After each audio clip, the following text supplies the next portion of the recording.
வேலுண்டு வினையில்லை. வணக்கம்.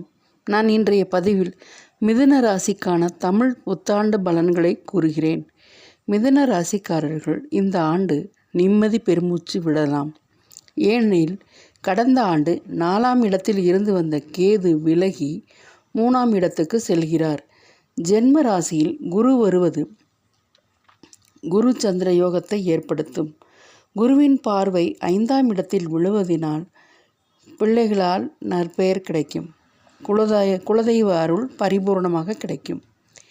மேலும் 7ஆம் வீட்டை குரு பார்ப்பதினால் திருமண வயதுடையோருக்கு திருமணம் நடக்கும். கணவன் மனைவியிடையே இருந்த அந்த கருத்து வேறுபாடு நீங்கி ஒற்றுமை பிறக்கும். முக்கிய நண்பர்கள் தேடி வருவார்கள். புதிய உறவு பிறக்கும். காதல் மலரும். பூர்வீக சொத்தில் இருந்து வந்த வம்பு வழக்கு விலங்கம் போன்றவை தீரும்.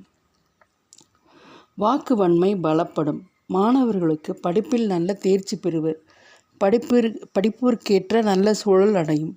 முடங்கி இருந்தவர்கள் எல்லாம் வெளியே வருவதற்கான நல்ல சூழ்நிலை அமையும். செலவுகள் எல்லாம் குறைந்துவிடும்.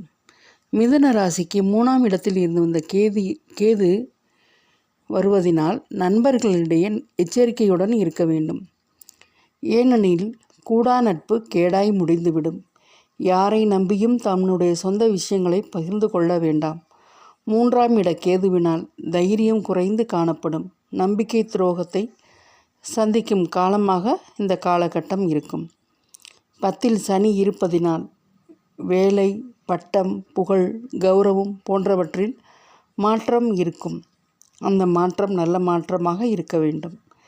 மிதுன ராசிக்கு புதன் ஆட்சி, அதனால் பெருமாள் வழிபாடு யோகத்தை தரும்.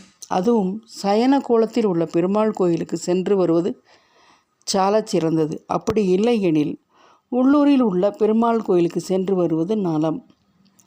பச்சை பயிறு தானமாக கொடுப்பது மிக நல்லது. இந்த தமிழ் புத்தாண்டு பல நல்ல அற்புதமான பலன்களை வாரி வழங்கும். நன்றி, வணக்கம்.